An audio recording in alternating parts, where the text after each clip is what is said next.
Bismillahirrahmanirrahim. Assalamu alaikum. वालेकुम सलाम। I'll begin with the revision of what we did last time, and that was solving systems of linear equations. Um, the revision will be example based.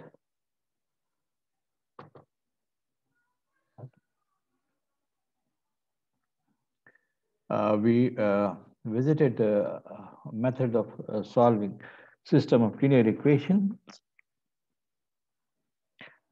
in which the given system of linear equation is written as a matrix equation. And then from that matrix equation, we considered the augmented matrix, which is composed of two parts. The left-hand side part are the coefficients of the unknowns in the system. And the last column is the column matrix of the unknowns, constants on the right-hand side of the equations. Our first task is to reduce this augmented matrix into its echelon form, for which we use special operations called elementary row operations. So applying elementary row operation, the augmented matrix of corresponding to the given system of equations is reduced to this form in which every diagonal element is 1. All elements below the diagonal elements in the coefficient matrix are 0. And the second task is to write down the values of the unknown. And this can be done by rewriting equations. For example, here, the last row is 0x plus 0y plus 1z is equal to 3. That gives you z is equal to 3. And once you have done this, obtain the value of z, you can back substitute. That means writing second equation or second row as the second equation. X2 minus x3. Sir आप finals online लेंगे या physical लेंगे? यार IBN अभी तक schedule तो हमें तो भेज दिया आईबीएन ने शेड्यूल. इस वक्त यार उसकी बात मत करो, थोड़ा सा सब्जेक्ट पे कंसंट्रेट करो. Yes, I was saying that second row written as equation is x minus y is equal to minus x, y minus z is equal to -1, or second unknown minus third unknown is equal to -1. क्योंकि third unknown is 3, तो इसमें 3 रख के x2 निकल आएगा, और s3 is equal to 3, और x2 की जो वैल्यू है जो मालूम करोगे वो पहली इक्वेशन में रख देंगे तो x1 निकल आएगा. So this is the brief review of the method of solving system of linear equations. And I want to demonstrate this on this example. जो मैंने at the end जो exercise का वो हिस्सा जिसको मैं चाहता हूँ, ये जो last page है ना, इस last page पे ये जो picture लेके मैंने exercise का हिस्सा जो है इसमें जो equations लिखी हुई हैं, इसने जो कुछ भी कहा हो कि write this as a set of equations, write these equations in matrix form, इन सबको भूल के ये जो system equations हैं इनको solve करने की practice करनी है आपने. यहाँ तो उसने कहा है ना solve करो, यहाँ उसने कहा solve करो, यहाँ उसने कहा solve करो, लेकिन यहाँ उसने कुछ elementary काम कहे हैं, लेकिन मैं कहूँगा कि आप इसको भी solve करें, इसको solve करने की practice करें. Now, it is always a good idea that you can solve these equations up to 3 unknowns manually. But if you want to go for solutions using Excel sheet, you can do that. And let me demonstrate that how I use Excel sheet for solving system of linear equation. Here is the system of linear equation 2x minus y plus z is equal to 8. Can you see this Excel sheet?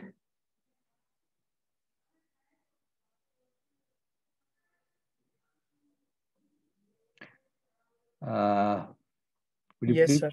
Okay. So पहली equation 2x minus y plus z is equal to 8 है, x plus 2y minus 2z is equal to minus 7 and so on. In equations को जो मैं कह रहा हूँ augmented form बनाने के लिए this is the coefficient part, coefficient of the unknown, and this part is what we call right hand side constants का column. ठीक है. अब जो हमें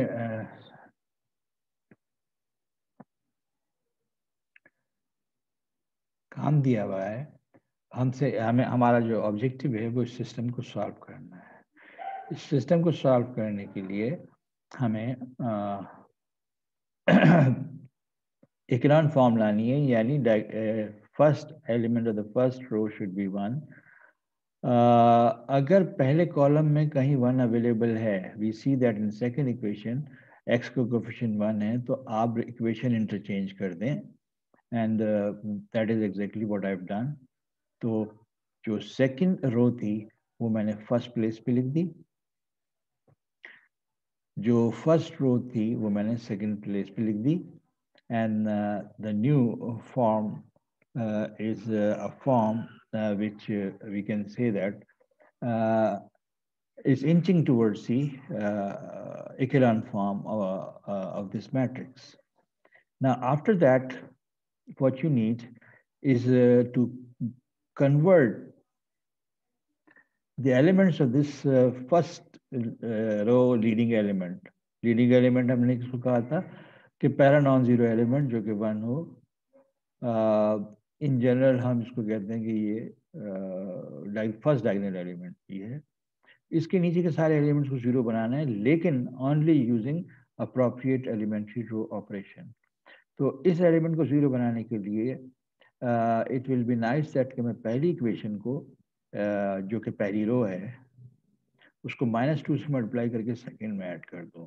ये मैंने इस तरतीब से लिखा हुआ है यहाँ पर. If you have any confusion about this operation goes like -2 multiplied by R1, or this operation is -3 multiplied by R1. तो -2 multiplied by R1 यानी फर्स्ट रो को जो हम -2 से मल्टीप्लाई करेंगे तो रिजल्ट्स जो आएंगे उनको सेकंड रो में ऐड कर देंगे. सो -2 into 1 -2 + 2 0 -2 into 3. तो अब मैंने यहाँ पहली रो तो एज इट इज कॉपी की हुई है, वही नंबर्स हैं, लेकिन सेकंड रो जो है पहला एलिमेंट तो मैंने वैसे 0 लिख दिया, उसके बाद मैंने ये ऑपरेशन अप्लाई किया है. अच्छा, मैं यहाँ भी कर सकता था. I can write it as is equal to -2 multiplied by what number? This number, which is available in B8. B8 plus what? B9. So जब मैं इसको -2 से मल्टीप्लाई करके इसमें ऐड करूंगा तो आई विल हैव 0. अब ये एक फॉर्मूले की तरह हो गया. इस फॉर्मूले को अगर मैं कॉपी ड्रैग कर दूं पूरी रो में तो जैसे एक फॉर लूप एग्जीक्यूट हो गया. Similarly, if मैंने यहाँ इसको -3 into 1 + 3 डायरेक्टली 0 लिखा हुआ है, लेकिन आप कर सकते हैं -3 star B8 plus B9, B9 नहीं B10, बिकॉज जिसको 0 बनाना है वो B10 में 3. तो जब ये 0 हो गया और इसमें मैंने फॉर्मूला फीड कर दिया, ये वाला फॉर्मूला, तो कॉपी कर दीजिए. Now, one stage of reducing the matrix to echelon form is completed. पहली रो का पहला एलिमेंट नॉन जीरो 1 है, और उसके बाद अगली रो में मेरे पास ट्रेलिंग जीरोस आ गए, और सिस्टम ऑफ इक्वेशन के नुक्ते नज़र से अब सेकंड टू इक्वेशन जो है उनमें से पहला अननोन खत्म हो गया. Then process of reducing to echelon form requires the second diagonal element to be 1 or the first non-zero element in the second row should be 1. -7 को 1 बनाने के लिए जो हमारे पास 3 एलिमेंट्री रो ऑपरेशन हैं उन्हीं में से इस्तेमाल करना है. ऑफ कोर्स हम कह सकते हैं कि जो जिस नंबर को मुझे 1 बनाना है उस नंबर को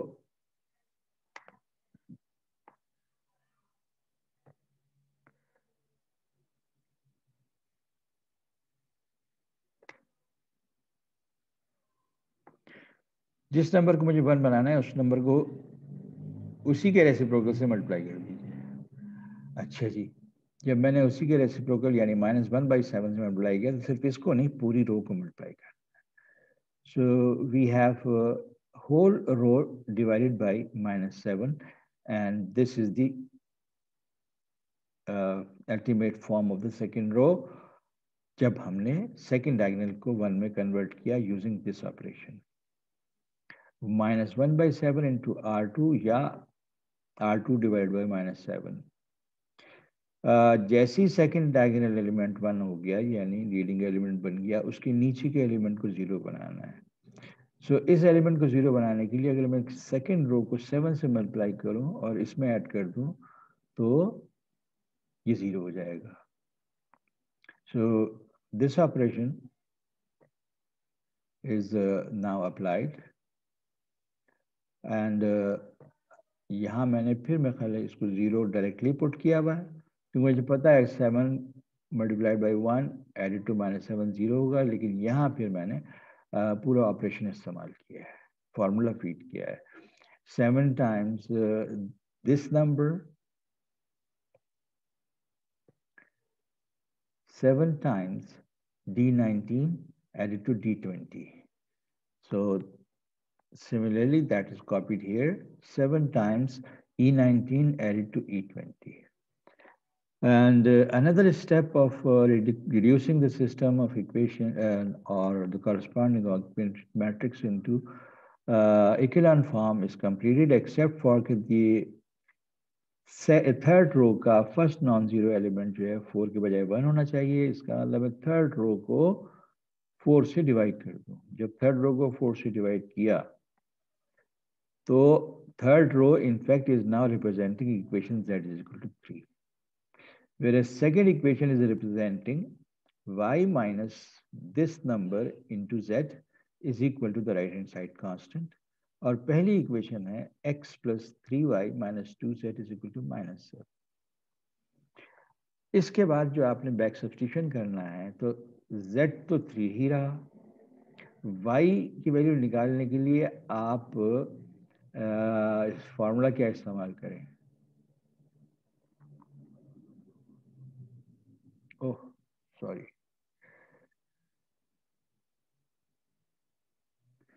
y की वैल्यू निकालने के लिए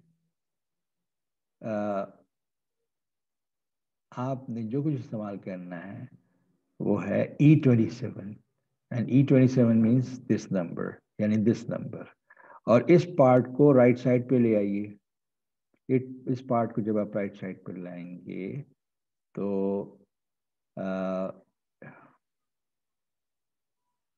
it will B -3 times z की वैल्यू 3 है, -3 टाइम्स जो भी ये कांस्टेंट है D27. मैनुअली कर लेंगे स्टेप, कोई मसला नहीं.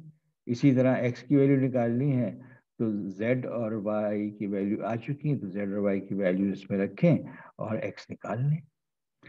So this is a revision of what I say Gaussian elimination method.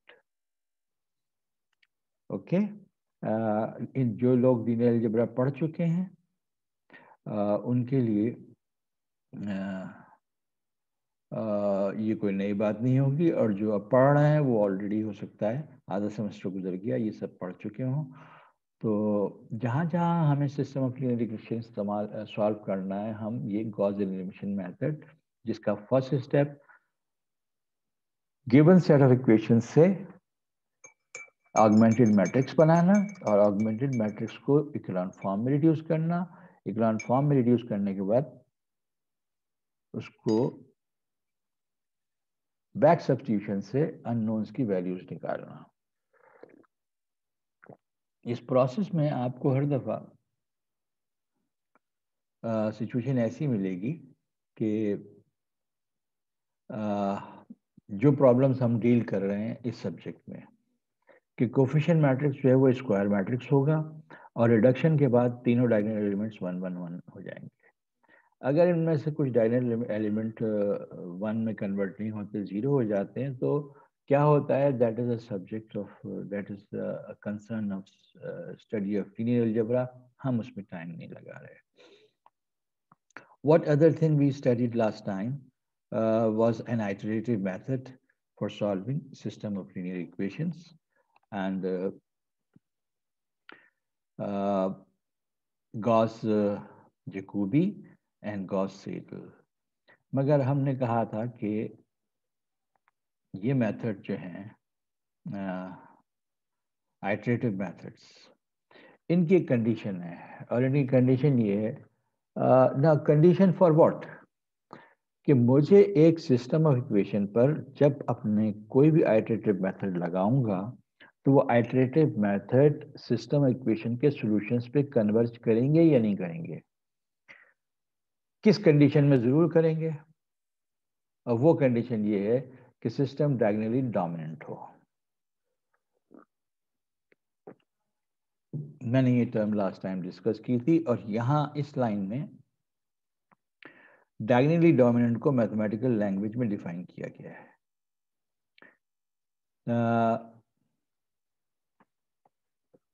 Wherever aij या aii is used, it means elements of the coefficient matrix. Wherever aii is written, that means diagonal element. ये line ये कह रही है कि किसी भी row में जो कोफिशिएंट मैट्रिक्स के एलिमेंट्स हैं, डायगोनल के अलावा j is not equal to i, बाकी सारे एलिमेंट्स के मॉड्स को ऐड करें तो वो अब भी डायगोनल एलिमेंट के मॉड से कम हो। That is the essence of diagonally dominant system. So हर रो में जो डायगोनल एलिमेंट है उसकी वैल्यू प्लस माइनस को छोड़ के should be larger than the sum of all the other elements of the coefficient matrix रो।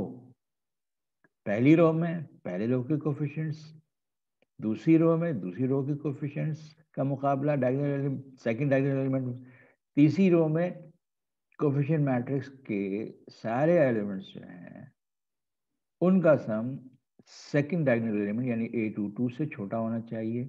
अगर 11वीं रो की बात हो रही है तो a11 यानी 11वां diagonal element should exceed the sum of all the other 10 elements in the coefficient matrix 11th रो। और उसके बाद मैंने आपसे ये एग्जाम्पल डिस्कस किया था कि ये एक आर्बिट्रेरी सिस्टम लिखा हुआ है और हमने देखना है कि डायगोनली डोमिनेंट है कि नहीं। अच्छा, अब मैसेज ये है कि अगर सिस्टम डायगोनली डोमिनेंट होगा और उस पर हम जो आइटरेटिव मेथड अब इस्तेमाल करने जा रहे हैं वो इस्तेमाल करेंगे तो जो प्रोसेस है that will converge to the solution. That was the idea.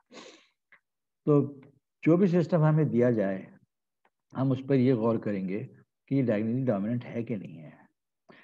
तो पहली जो इक्वेशन है उसमें a11 6 है, जबकि बाकी जो कोफिशिएंट्स हैं अननोन्स के उनका सम 3 है।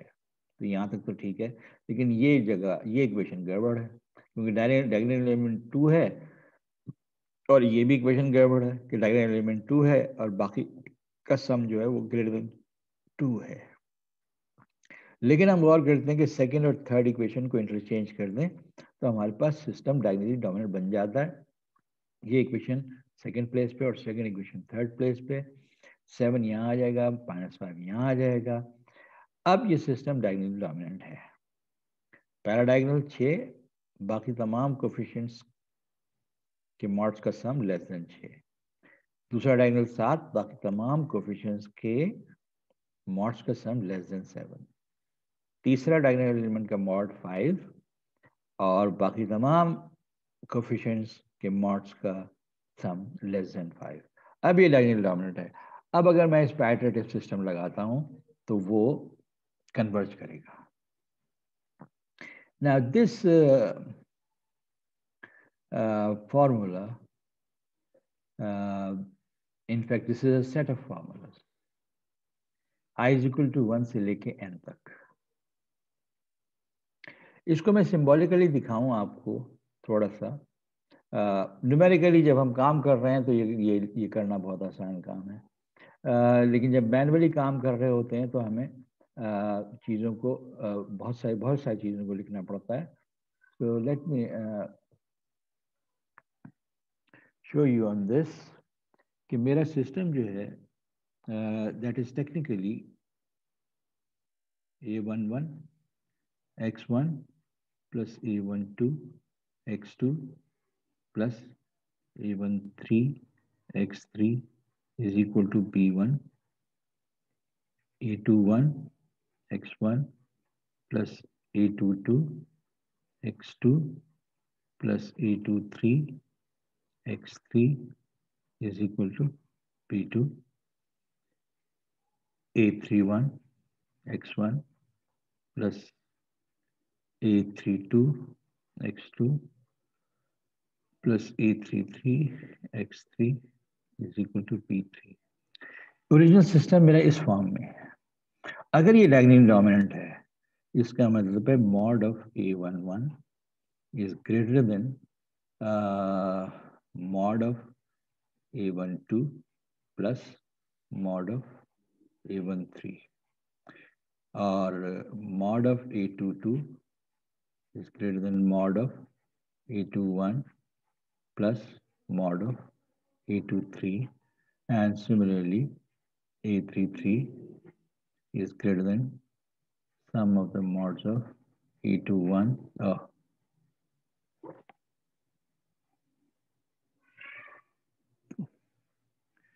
a31 plus a32।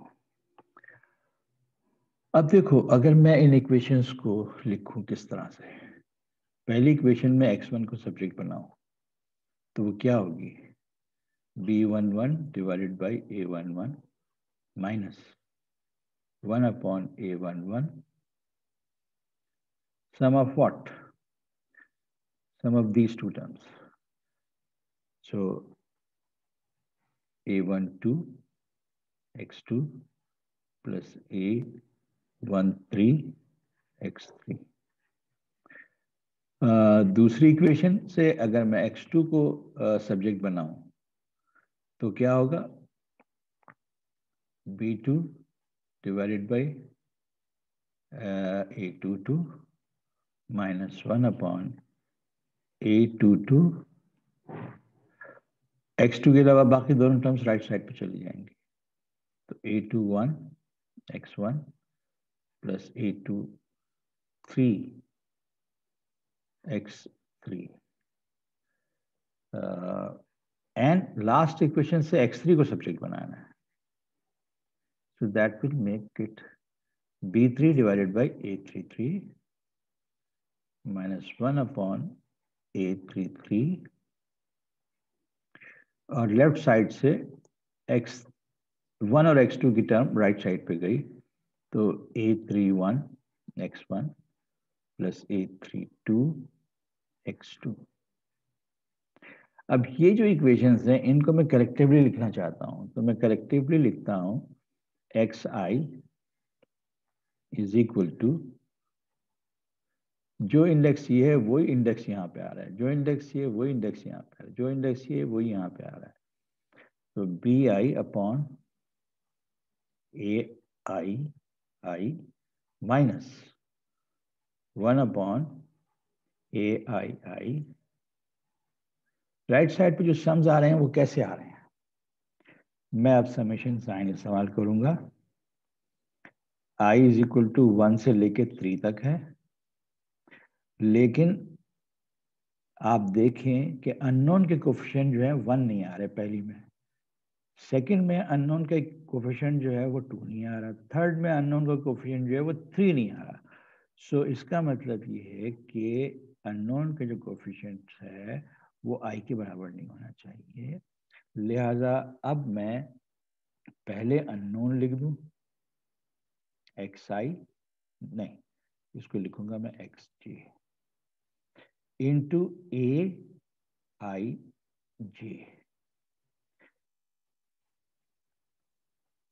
So this is a demonstration of how we obtain that formula. हमारे पास जब भी कोई सिस्टम डायगोनली डोमिनेंट होगा,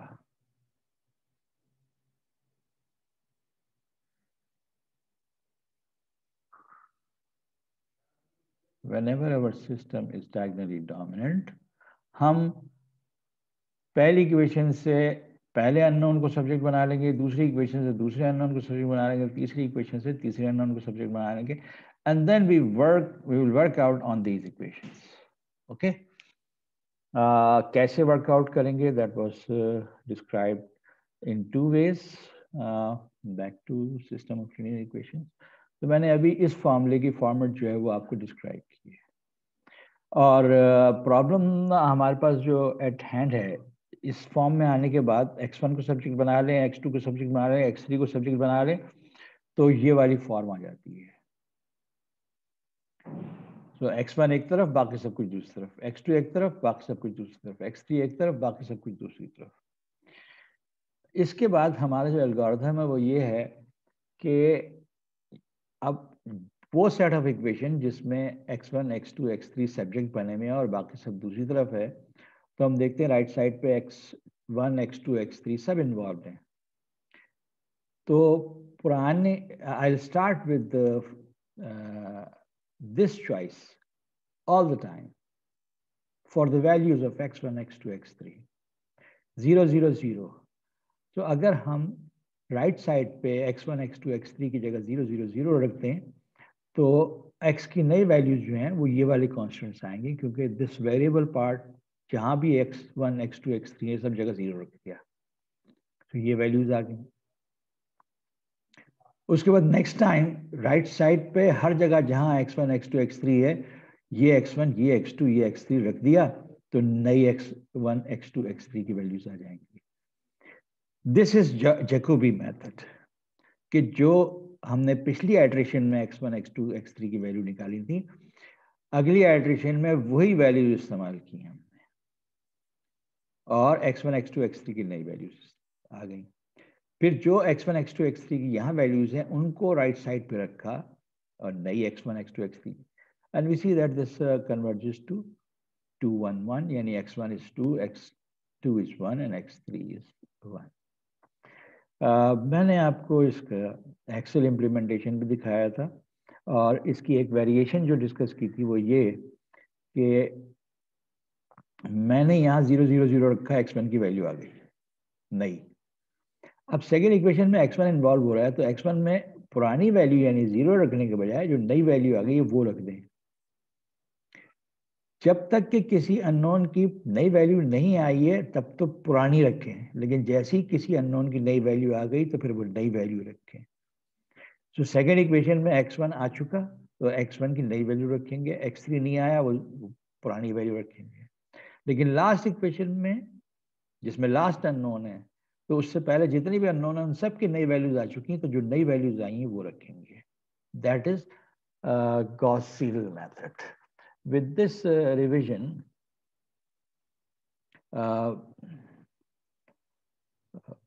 मैंने ये एग्जाम्पल आपसे डिस्कस किए थे, and we can have more examples. Some I will give you in the assignment. और एक्सेल शीट कैसे इस्तेमाल करनी है उसको मैं रिवाइज नहीं कर रहा। I hope whatever we do in Excel sheet is much easier for you people to understand. So that's all about systems of linear equation that I wanted to talk about. So I move forward, and moving forward means I have to go for numerical differentiation. Now,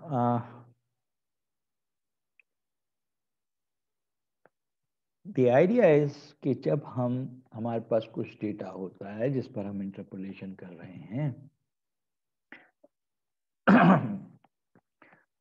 तो for example हमारे पास divided difference interpolating polynomial है, तो ये एक polynomial function है और इस polynomial function का डेरिवेटिव मैं किसी वक्त भी निकाल सकता हूँ।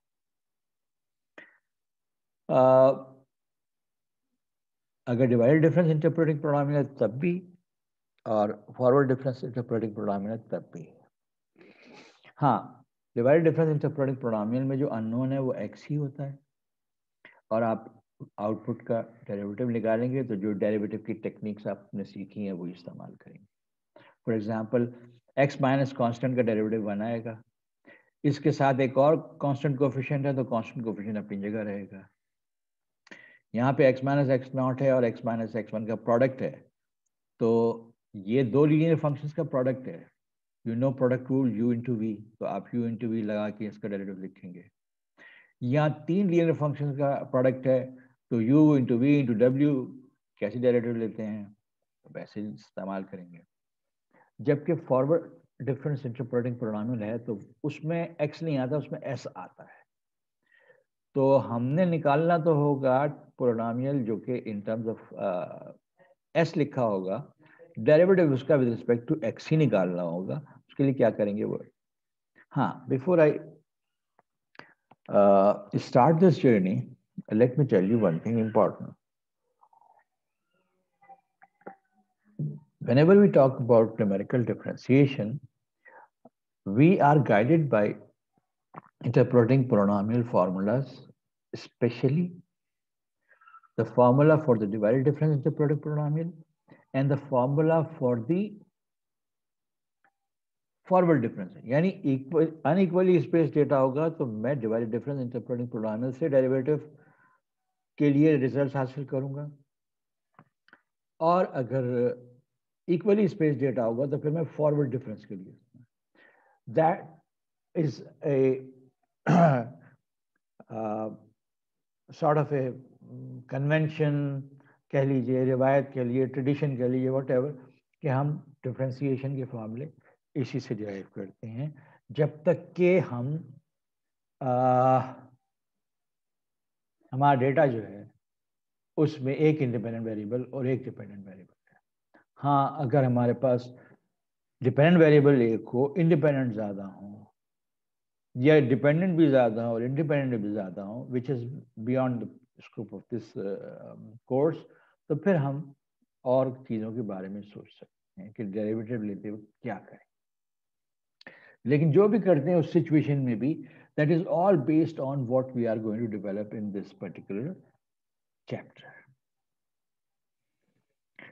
अच्छा साहब, मैंने यहाँ पे एरर टर्म का जिक्र कर दिया, हालांकि एरर पे जितनी डिस्कशन थी मैंने उससे कहा था कि हम वो डिस्कशन नहीं कर रहे। इफ आई फाइंड टाइम, जो टाइम मैनेजमेंट में कर रहा हूँ कोर्स के लिए, अगर मैं एक विंडोज में से निकाल ली तो मैं एरर की इस फॉर्म डेरिवेशन का जो एसेंस है कि ये फॉर्मूले का कैसे बना, एरर का फॉर्मूला, वो डिस्कस कर लूँगा, लेकिन फिल वक्त हम इस फॉर्मूले को एज इट इज़ इस्तेमाल करेंगे। अच्छा भाई, ये जो नंबर 1 है डिवाइडेड डिफरेंस इंटरपोलेटिंग पोलिनोमियल, ये तो आपके लिए नई चीज़ नहीं है, हमने एक्सटेंसिवली डिस्कस किया है use of the formula, divided differences कैसे बनते हैं। अगर मेरे पास n+1 डेटा पॉइंट्स हैं तो मैं nth degree divided difference interpolating polynomial बना सकता हूँ। इसका मतलब है लार्जेस्ट डिग्री जो है वो nth डिग्री होगी।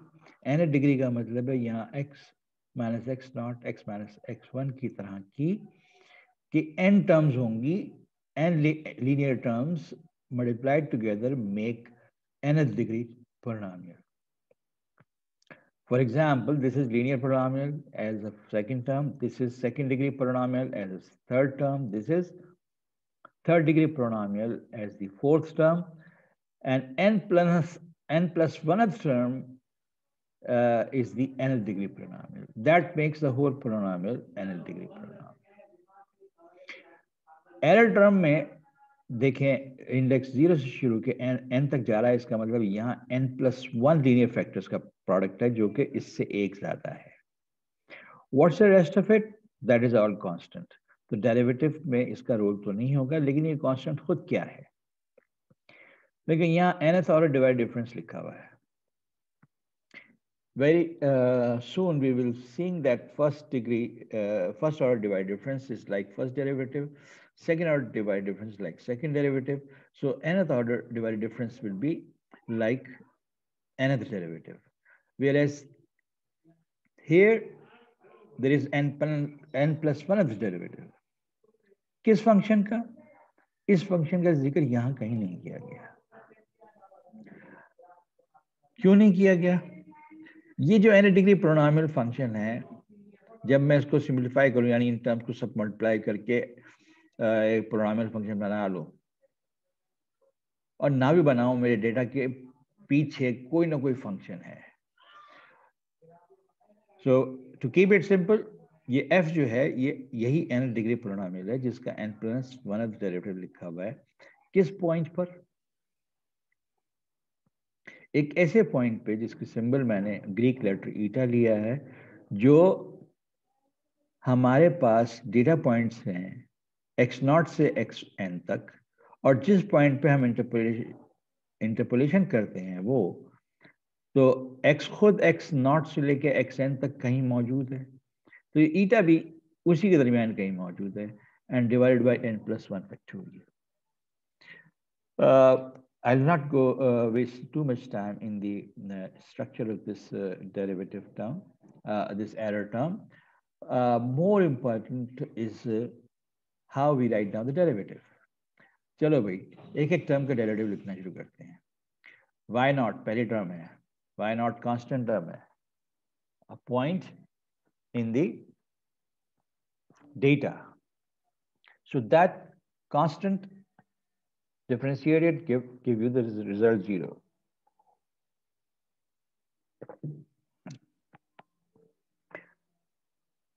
Look at this second term. इस second term में first order divide difference starting at x0. That means y1 minus y0 divided by x1 minus x0. Data point से आ रहा है, ये सब constant है. x minus x0. X is not constant. x0 is constant and we are differentiating on x.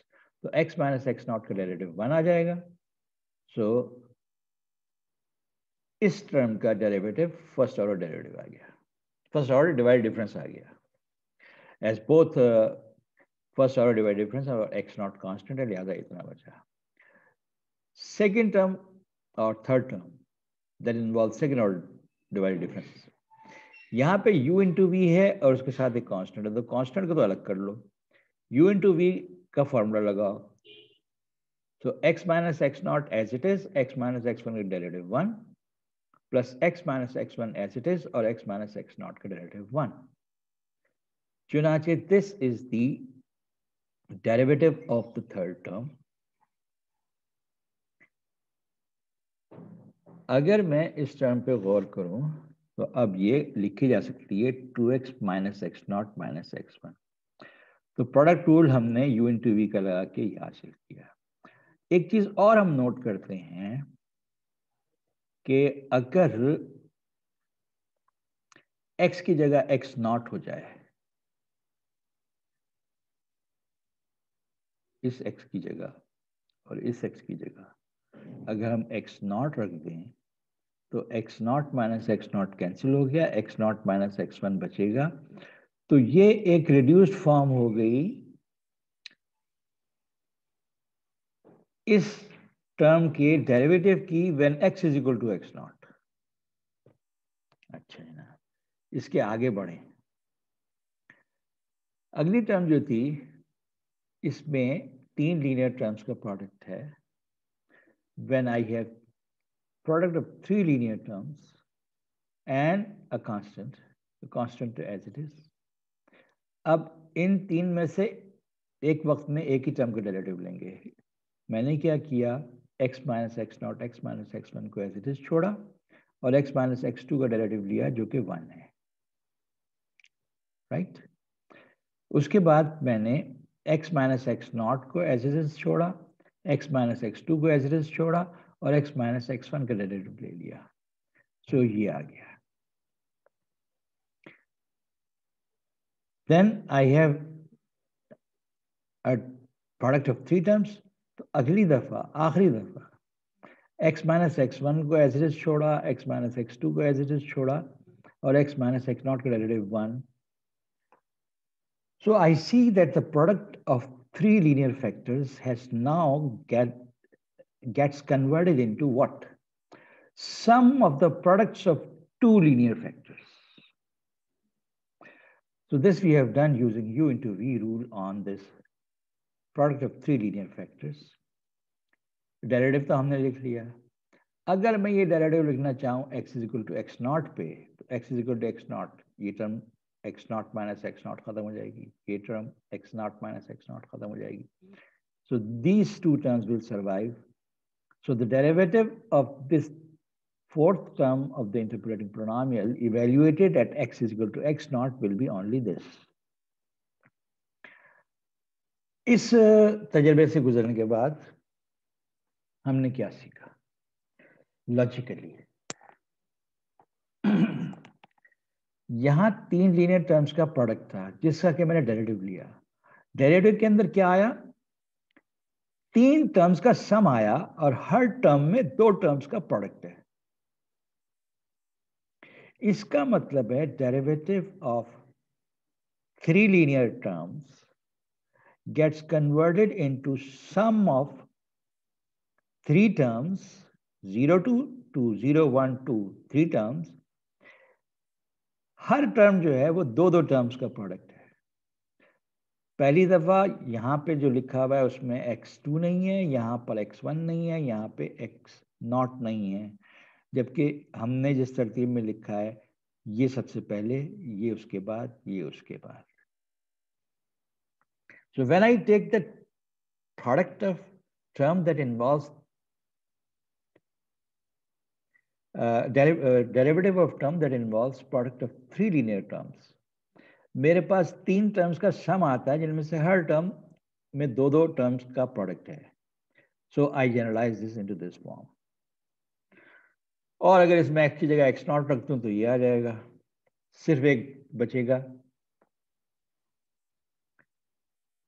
एनालॉगसली in the similar way, अगर मैं उस term का डेरिवेटिव लूं जिसमें 4 लीनियर टर्म्स का प्रोडक्ट मौजूद है, तो अब 4 टर्म्स आएंगी डेरिवेटिव के अंदर जिनमें से हर टर्म में 3 लीनियर टर्म्स का प्रोडक्ट होगा।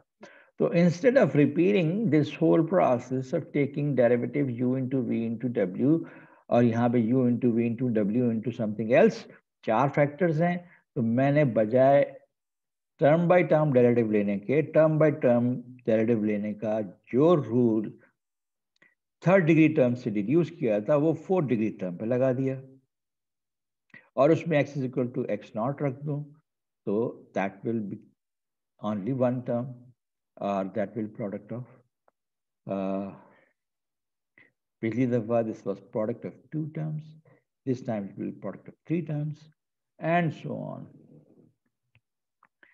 सो अब अगर मैं उस टर्म का डेरिवेटिव लूं जिसमें n लीनियर फैक्टर्स का प्रोडक्ट है, तो n टर्म्स बनेंगी जिनमें से हर टर्म में n-1 टर्म लीनियर टर्म्स के प्रोडक्ट्स होंगे और x is equal to x naught कर दूं तो सिर्फ इतना प्रोडक्ट बचेगा, सम खत्म हो जाएगा। विद दीज फॉर्मूलाज डेवलप्ड, अब मैं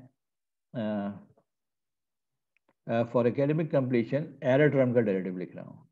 एरर टर्म में n+1 लीनियर टर्म्स का प्रोडक्ट है बाकी सब कांस्टेंट है, तो कांस्टेंट अपनी जगह रहेगा।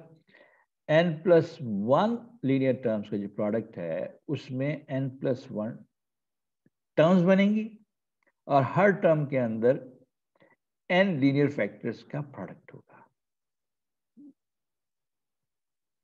और उसको अगर मैं x = x0 पे इस्तेमाल करूं तो सम खत्म हो जाएगा, सिर्फ एक टर्म बचेगी जिसमें n टर्म्स का प्रोडक्ट होगा। So as part of this is constant, not involved in x. Thus we have derivative of the interpolating polynomial plus the error function is given by this formula. जो ऊपर हमने result हासिल किए, पहली term का derivative 0 आ गया था, दूसरी का ये आया था, तीसरी का ये आया, चौथी का ये आया, पांचवी का ये आया, so on and so forth. Last term in the interpolating polynomial came out to be this, and the derivative of the error formula comes out to be this. और अगर इस पूरे फॉर्मूले में मैं x = x0 रख दूं, I should write down here x0.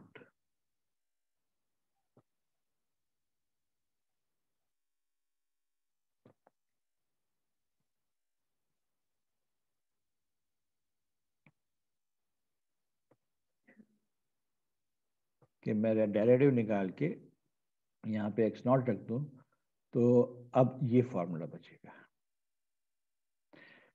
So at x = x0 we have a reduced formula, and then we go to apply the derivative formula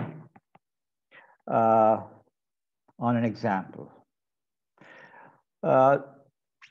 We have been discussing in the last chapter interpolation techniques, where data is available and we basically have no knowledge about how x and y are related to each other. लेकिन हम interpolating polynomials का इस्तेमाल करते हैं so that the behavior of data के दरमियान जो relation है उसको हम उसकी एक एस्टिमेट शक्ल निकालते हैं in terms of p n x. अच्छा, हमने यहाँ पे फंक्शन चूज किया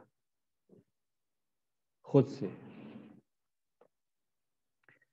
इंस्टेड ऑफ आर्बिट्री डेटा लेते हैं हमने फंक्शन चूज किया और डेटा उससे बनाया। अगर इसमें x = 0 रख दूं तो एफ एक्स की वैल्यू आएगी 4। अगर x = 2 रख दूं तो 4 और 4 8 में से 6 गए 2। x = 3 रखा, 9 - 9 0 + 4, और x की जगह 5 रखा, 25 - 15 10 + 4 14। x की जगह 6 रखा तो 36 - 18 is 18। नहीं, क्या रखना, 5, 25 - 15, yes हो गया 6। 36 - 18 is 18 + 4 22। तो हमने एक नॉन फंक्शन से डेटा जनरेट किया जिसका डेरिवेटिव हमें पता है कि 2x - 3 है, जिसकी वैल्यू 5.2 अगर हम x की वैल्यू इस्तेमाल करें, सॉरी जिसकी वैल्यू 5.2 आएगी व्हेन x = 4.1। इसमें 4.1 रखें तो 8.2 - 3 5.2। तो ये सब कुछ हमें पता है।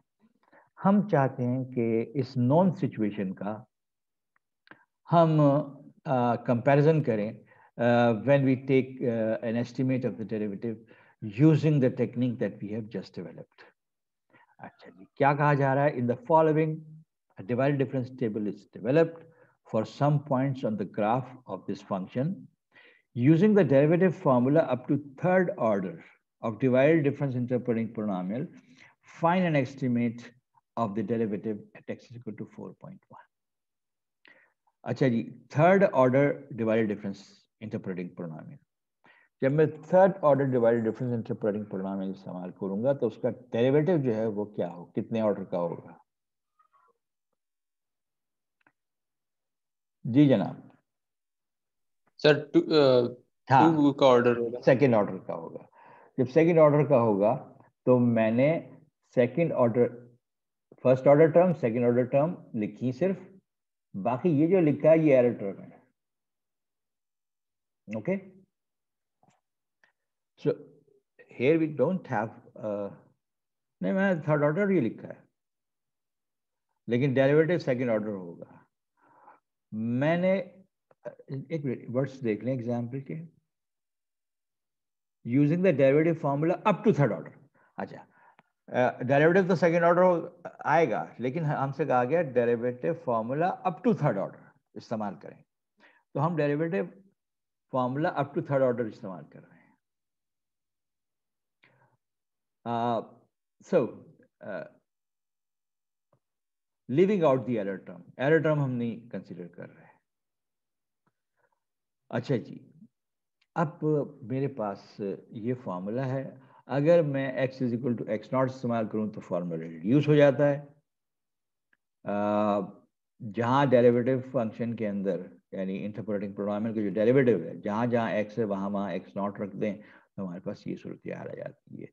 यहाँ मैंने कॉम्पैक्ट नोटेशन इस्तेमाल की है, यहाँ मैंने नॉन कॉम्पैक्ट नोटेशन जिसमें टर्म्स सारी पूरी पूरी लिखी हुई हैं।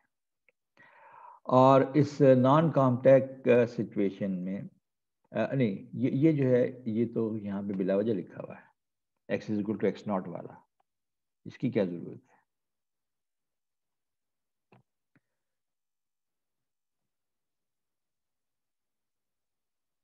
बल्कि मुझे क्या लिखना चाहिए था, जो मेरे पास डेरिवेटिव फॉर्मूला आया, कहाँ आया, ये वाला टर्म बाई टर्म, नहीं ये तो एक्स नॉट वाला है। अच्छा खैर, थर्ड ऑर्डर तक जो है वो ये पार्ट है। सो मुझे यहाँ पे लिखना चाहिए कौन सा,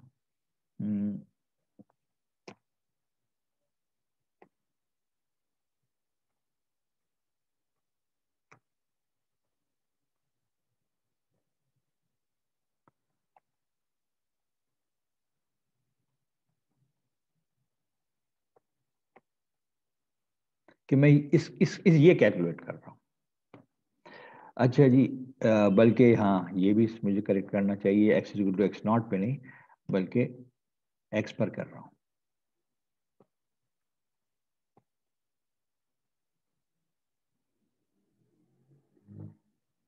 सर तो इतने सारे सम हम कैलकुलेट कैसे करेंगे? ये तो जादू से हजारों की करेंगे, तादाद में आ रही। जादू से करेंगे, और जादू सिखा रहा हूँ मैं। डर लग रहा है जादू से। देखो भैया, अगर तुम कहाँ रहते कहाँ हो ये बताओ। सर इधर कराची में सर डिफेंस के करीब रहता हूँ।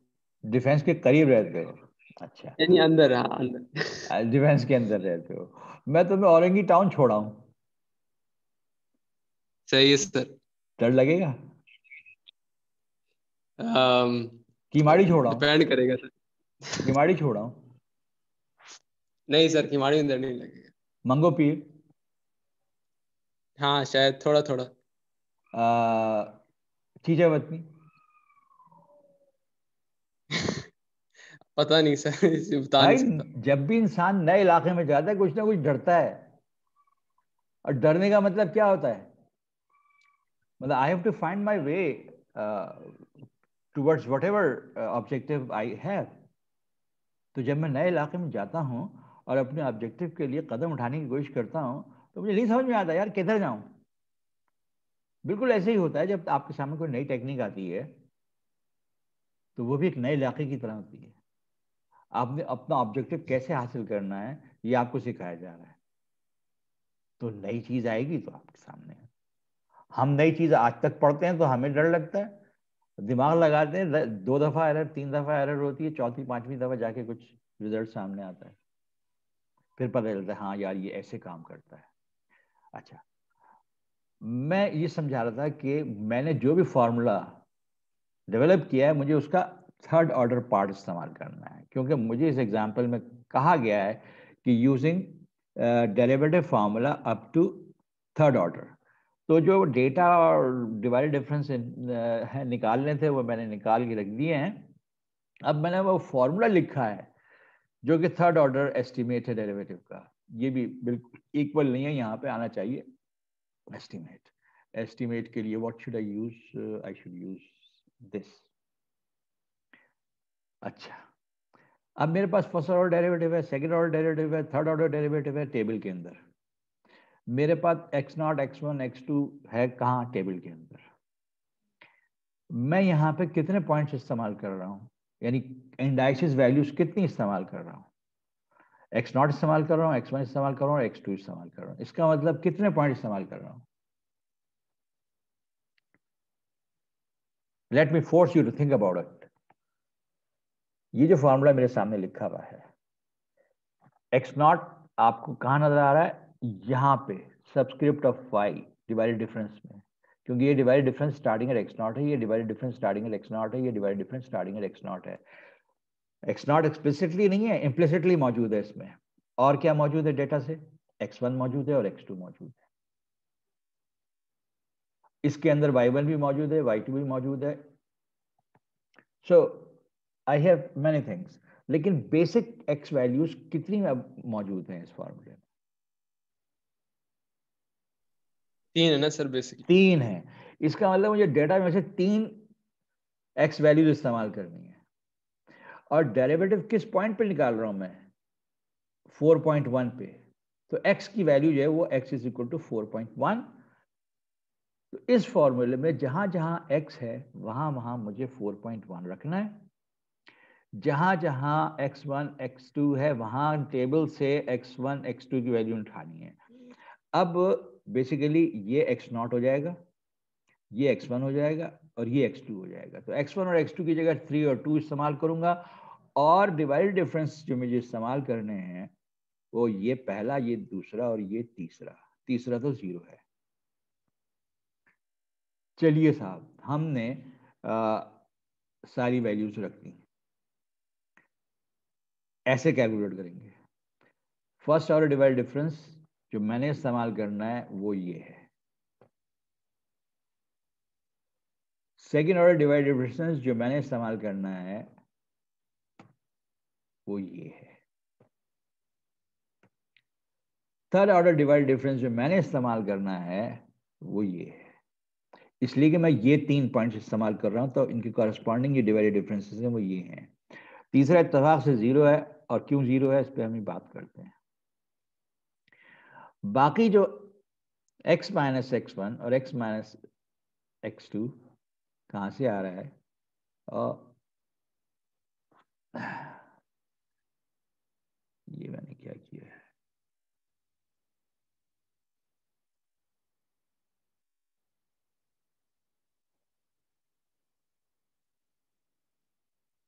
ये फॉर्मूला पूरा इस्तेमाल नहीं किया मैंने।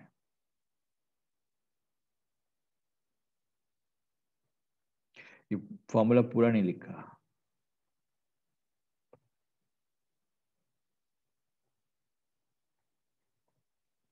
ये ऐसे है और ये फॉर्मूला भी पूरा नहीं लिखा। ये जाएगा ऐसे।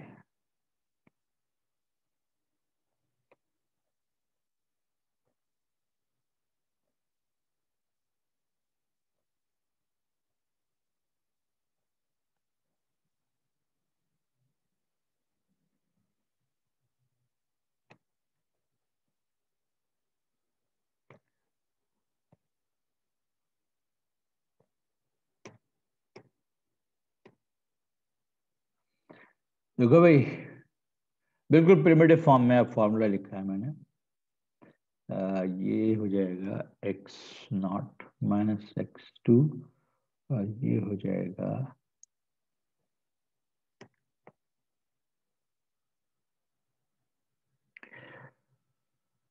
बिल्कुल प्रिमिटिव फॉर्म में लिखा है।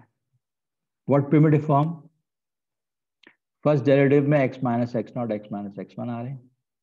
सेकेंड डेरिवेटिव में सॉरी सेकेंड ऑर्डर टर्म में x minus x0 x minus x1 आ रहे हैं।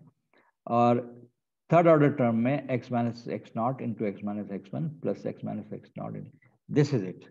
आई should have used this and I have now converted to this form कि मुझे ये इस्तेमाल करना है और इसमें सारी वैल्यूज रखनी है। Now clearly x0 is available. इस फॉर्मूले में जब तुम सारी वैल्यूज रखोगे सो हमारे पास ये रिजल्ट आएगा, f prime at 4.1 is approximately 5.2. It is not approximately 5.2, it is exactly 5.2, जो कि ओरिजिनल फंक्शन के डेरिवेटिव लेकर x is equal to 4.1 पे निकाला है। अच्छा, अब दो बातें समझने की हैं। एक बात तो ये कि फॉर्मूला हमने कैसे इस्तेमाल किया, तो भाई ऐसे इस्तेमाल किया कि जो हमने फॉर्मूला डेवलपमेंट में देखा था कि फर्स्ट डिग्री टर्म या फर्स्ट ऑर्डर टर्म जो है उसका डेरिवेटिव 0 आ रहा है, constant term y naught interpolating polynomial में इसका डेरिवेटिव 0 है। इस टर्म का डेरिवेटिव सिर्फ इतना ये बचेगा, इस टर्म के डेरिवेटिव में ये आएगा और उसके साथ u इंटू वी वाला रिजल्ट आएगा। थर्ड ऑर्डर टर्म में थर्ड ऑर्डर डेरिवेटिव आएगा और u इंटू वी इंटू डब्ल्यू से हासिल होने वाला डेरिवेटिव, जिसमें 3 टर्म्स होंगी, दो प्रोडक्ट्स की, वो आएंगी। तो वो इंडिविजुअली ये लिखे में result, first order term, second order term, third order term. तो हमने इन तीनों को ऐड करके ये फॉर्मूला लिखा है जिसको कि हमने इस प्रॉब्लम के लिए इस्तेमाल करना है। एक तो ये बात समझने की है। दूसरी बात समझने की जो है वो ये कि हमने कितने पॉइंट्स इस्तेमाल किए हैं इस फॉर्मूले में, उसके हिसाब से डिवाइडेड डिफरेंस टेबल से हमने पॉइंट सेलेक्ट करने हैं। मैंने इनको पीला किया हुआ है कि ये पॉइंट सेलेक्ट किए गए, और उसके बाद जो डिवाइडेड डिफरेंसेस हैं वो कौन कौन से इस्तेमाल किए हैं वो लिख दिए हैं। सो यहाँ पर 2, यहाँ पर 1 और यहाँ पर 0। सो एक तो ये कि मैंने ये फॉर्मूला किस तरह से लिखा है, उसमें डेटा किस तरह से सब्स्टिट्यूट किया है, ये समझने की बात है। दूसरी इस बात समझने की वो ये है, डेटा कैसे प्रोड्यूस किया था मैंने, आर्बिट्री डेटा नहीं उठाया था, एक सेकेंड डिग्री पोलिनोमियल से डेटा बनाया था। सेकेंड डिग्री पोलिनोमियल से जब मैं डेटा बनाऊंगा, कुछ देर पहले मैंने कमेंट किया था कि हम देखेंगे कि डिवाइडेड डिफरेंसेस जो हैं वो डेरिवेटिव्स की तरह हैं।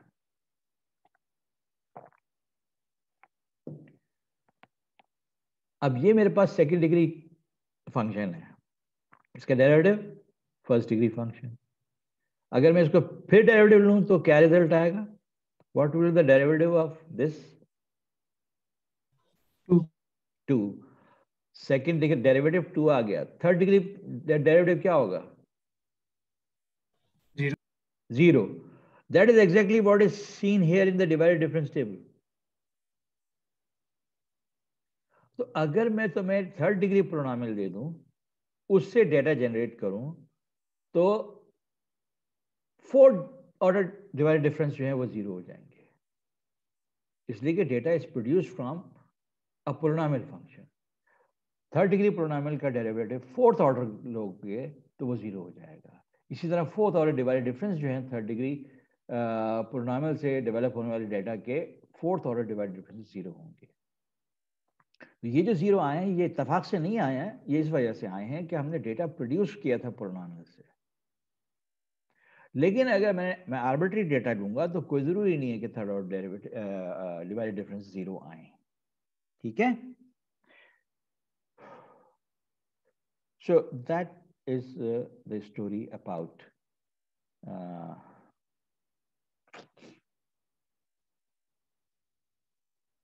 how to find out an estimate of derivative using interpolating polynomial. अगर आप चाहते हैं कि मैं यहाँ पे आपसे इसी एक्सरसाइज को repeat करवाऊं, go to Excel sheet and consider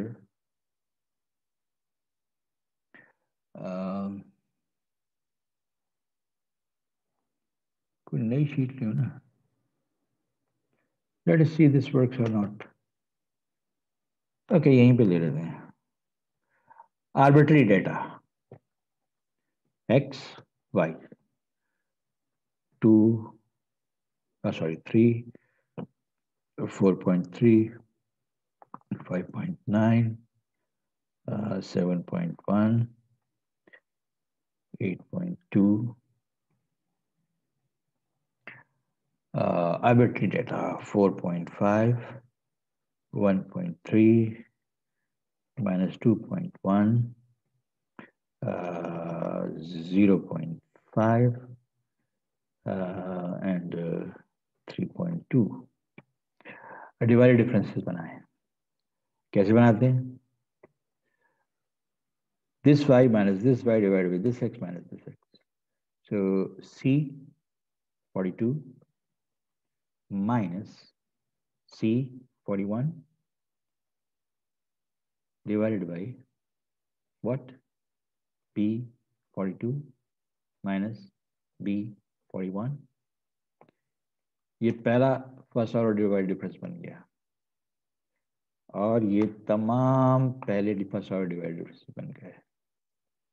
So here what we have done is first divided differences, ये second divided differences, ये third divided differences, ये fourth divided differences, ये fifth divided, I don't know fifth बनेगा कि नहीं बनेगा, second बना रहे हैं, is equal to what this divided difference minus this divided difference divided by 5.9 minus 3. So I am taking values from D42 minus D41 divided by 5.9 minus 3. So B43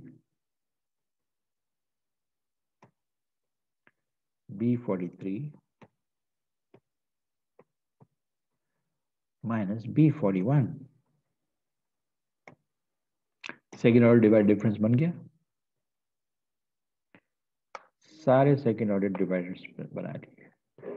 Third order divided difference, this minus this divided by 7.1 minus 3.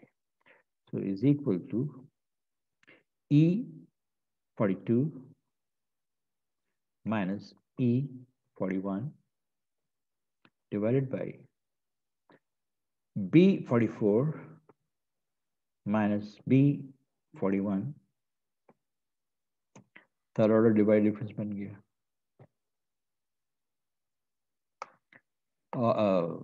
Sorry, बस यहीं तक बनेंगे. Fourth order divided difference is equal to F42 minus F41,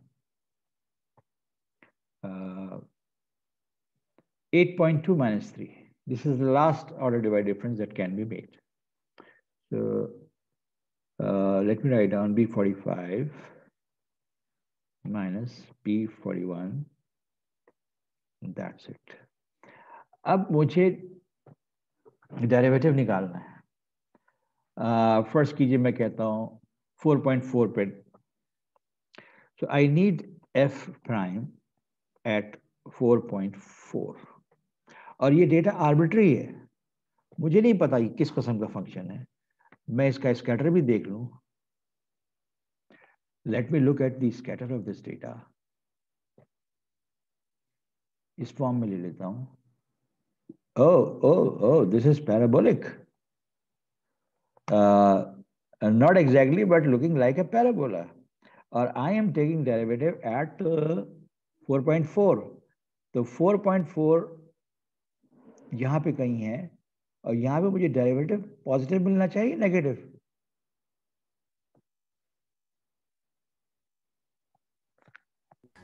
sir कहाँ पे? Eight हाँ this इधर point negative मिलना चाहिए. ठीक है.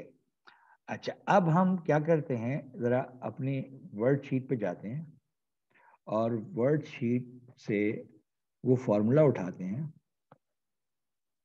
ये वाला सामने रख लेते हैं.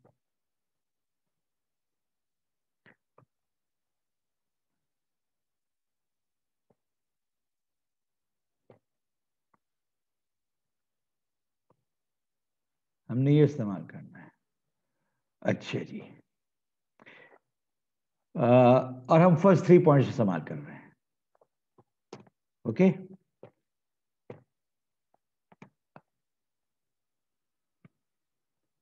ये पॉइंट्स इस्तेमाल कर रहे हैं और correspondingly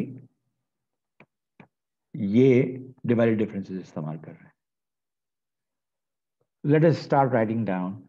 According to this formula, whatever we have, first order divide difference से स्टार्ट हो रहा है ना मामला, तो मैं कहता हूं is equal to D41,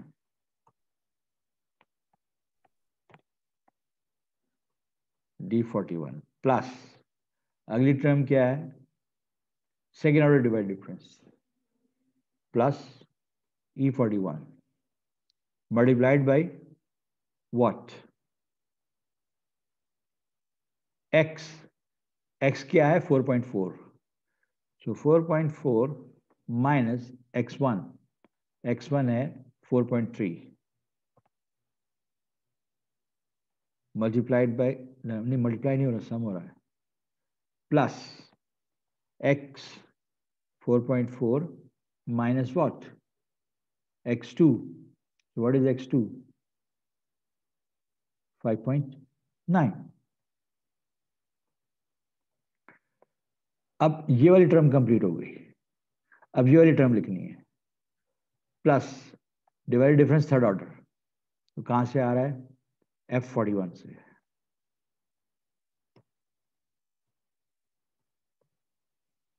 star.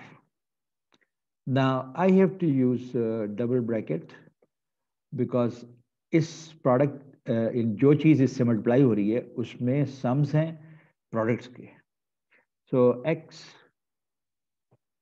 यानी 4.4 minus what, x1, x1 is 4.3 which is multiplied by x यानी 4.4 minus x2, x2 is 5.9.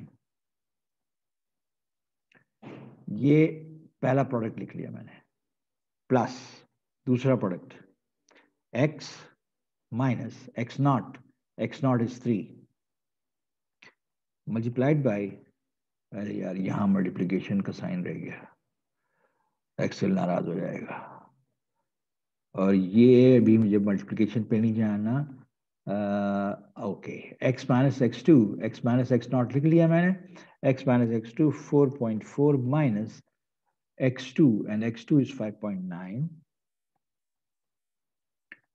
Plus last product फॉर्मूले का ये वाला x 4.4 minus x1 and x1 is 4.3 multiplied by x 4.4 minus x naught and x naught is 3, ये bracket close हुआ इस product का, और ओवरऑल जो है ब्रैकेट क्लोज किया, and we are going to see the results, minus 3.35308. So as anticipated, the derivative at 4.4 is minus 3.35 negative. So that is a demonstration of how to use a third order derivative formula. मैंने सिर्फ right side इसकी copy की है, यहाँ पे अपनी computation को track पे रखने के लिए कि मुझे कहाँ कहाँ क्या फिट करना है. हाँ, of course x was equal to 4.4 in my problem, यानी डेरिवेटिव मैंने 4.4 पे एवेल्युएट किया है. What if I ask you to find the derivative at say 7.3. So I write down DIY. इसी डेटा पे, इसी फॉर्मूले से आपने अब कौन कौन से पॉइंट्स इस्तेमाल करने होंगे. So for that मैं आपको एक तो ये कि यहाँ से अब जो पॉइंट्स हमें क्या करने जा रहा था,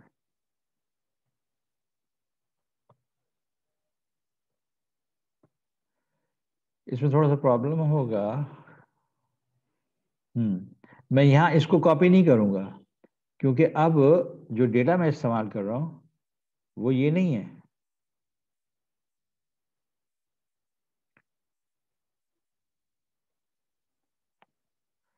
डिवाइडेड डिफरेंस टेबल के अंदर से जो मैं डेटा इस्तेमाल करूंगा वो ये नहीं है, 7.3 पे कर रहा हूं तो लास्ट 3 पॉइंट इस्तेमाल करूंगा।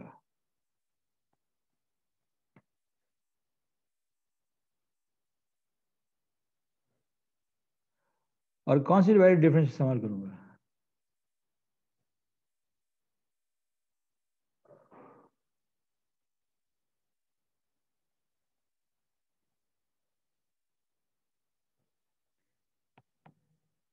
अब लास्ट 3 पॉइंट्स के लिए third order divided difference available ही नहीं है। So that means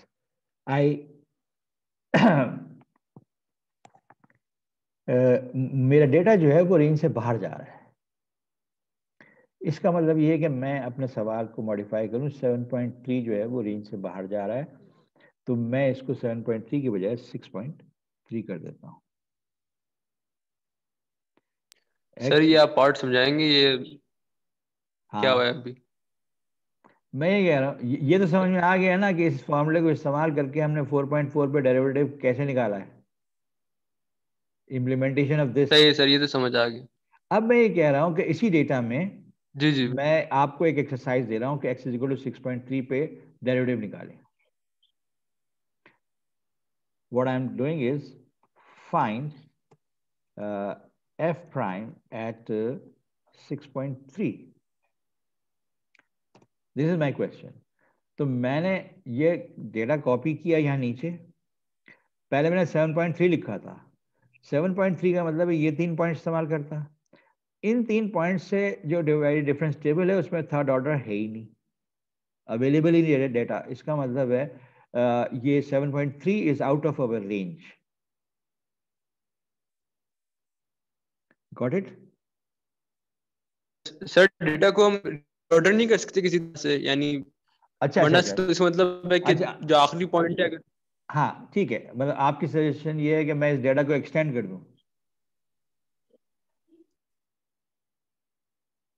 लाइक मैं एक पॉइंट और ले लूं। सर मेरा मतलब हाँ बोले बोले। ना सिर्फ सर पॉइंट में मतलब है कि ये जरूरी है कि 3 पहले आए 4.3 बाद में। अगर आप इसको ऊपर नीचे कर देंगे तो फिर वो डिवाइड डिफरेंसेस तो सेम सिमिलर रहनी चाहिए ना, यानी डिवाइड डिफरेंस ऑर्डर टेबल तो तो मैटर नहीं करना चाहिए ना कि नहीं, अगर आपकी। तुम कहीं और चले गए, तुम कहीं और चले गए। मैंने 7.3 की बात की थी पहले, अब मैंने 6.3 कर दिया है, लेकिन 7.3 पर ही बात कर रहा हूँ कि अगर मैं 7.3 पे डेरिवेटिव निकालने की कोशिश करता तो 7.3 के लिए मैं ये 3 पॉइंट्स इस्तेमाल करता, राइट? इन 3 पॉइंट्स का मतलब है डिवाइडेड डिफरेंसेस में ये इस्तेमाल करता, और डिवाइडेड डिफरेंस सेकंड ऑर्डर तक अवेलेबल है, थर्ड ऑर्डर का डिवाइडेड डिफरेंस अवेलेबल नहीं है। तो 7.3 पे मैं अगर डेरिवेटिव एस्टिमेट करने की कोशिश करूं तो मेरे पास रिक्वायर्ड इंफॉर्मेशन नहीं है। दैट वाज सही सर, समझ आ गया। ठीक है ना? तो या तो मैं डेटा एक्सटेंड करूं या फिर अपना क्वेश्चन रिवाइज करूं कि 6.3 पे निकालो। 6.3 पे निकालने के लिए अब जो मेरे पास डेटा इस्तेमाल होगा वो क्या होगा? Let me unfill this.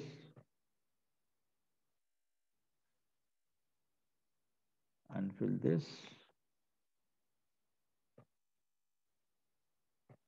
6.3 पे डेरिवेटिव एस्टिमेट करने के लिए मैं अब ये डेटा इस्तेमाल करूंगा, और डिवाइड डिफरेंस कौन से इस्तेमाल करूंगा? ये। Now the third divide difference is available. अब आप ये फॉर्मूला इंप्लीमेंट कर सकते हैं with x0 is equal to this. This is x0, this is x1 and this is x2। This is the first order divide difference जो यहाँ आएगा, this is the second order difference जो यहाँ आएगा, this is the third order divide difference जो कि यहाँ आएगा, और x की जगह अब आपने 6.3 रखना है, x1 x2 x0 x1 x2 की जगह आपने ये वैल्यूज रखनी है। 6.3 समवेयर हियर। तो यहाँ पे डेरिवेटिव हम क्या एक्सपेक्ट करते हैं, पॉजिटिव और negative? Positive sir. So do it and get a positive result. And with that comment, I terminate today's discussion. We will have a double quiz on the weekend last week हमने एक session miss किया था, उसकी कमी भी पूरी करनी है। तो मैं उसकी कमी पूरी करने के लिए फ्राइडे को अगर डबल क्विज ले लूँ तो मेरा 75 मिनट सेशन डेफिसिट भी पूरा हो जाएगा और तुम्हारे 2 क्विजेस तुम्हारे मुतालबे के हिसाब से आज मैंने क्विज नहीं लिया, तो फ्राइडे को क्लास होती है सर, सैटरडे यूनिवर्सिटी जाना पड़ता है। सैटरडे को भी सर उसी की क्लास होती है, फ्राइडे सैटरडे को। टाइम तो तुमने सुना ही नहीं। तो यूनि जाना पड़ता है ना, फिर वापस आने में टाइम लगता है। तो मैंने तो अब टाइम बताया ही नहीं अभी, मैं टाइम ले रहा हूँ 6:30। 6:30 मैं तुम्हें डबल क्विज देकर छोड़ दूंगा और तुम्हें 7:30 तक, 7:30 नहीं 7:45 तक सबमिट करना होगा। Each quiz will be 20 minutes, लेकिन मैं 40 मिनट्स के बजाय तुम्हें 60+ मिनट्स दे रहा हूँ और +10 मिनट्स दे रहा हूँ सबमिशन के लिए। ठीक है, 6:30 पे स्टार्ट करूंगा तो you will be able to do that quiz easily. लेकिन अब मैं क्या कर रहा हूँ कि सेकंड और मतलब डबल क्विज ले रहा हूँ ना, तो दोनों क्विज जो हैं अब वो मैं मिला रहा हूँ तो it becomes a mini test. ठीक है, so I will announce it on our WhatsApp group and also on LMS. With that, I terminate today's session. First, stop recording.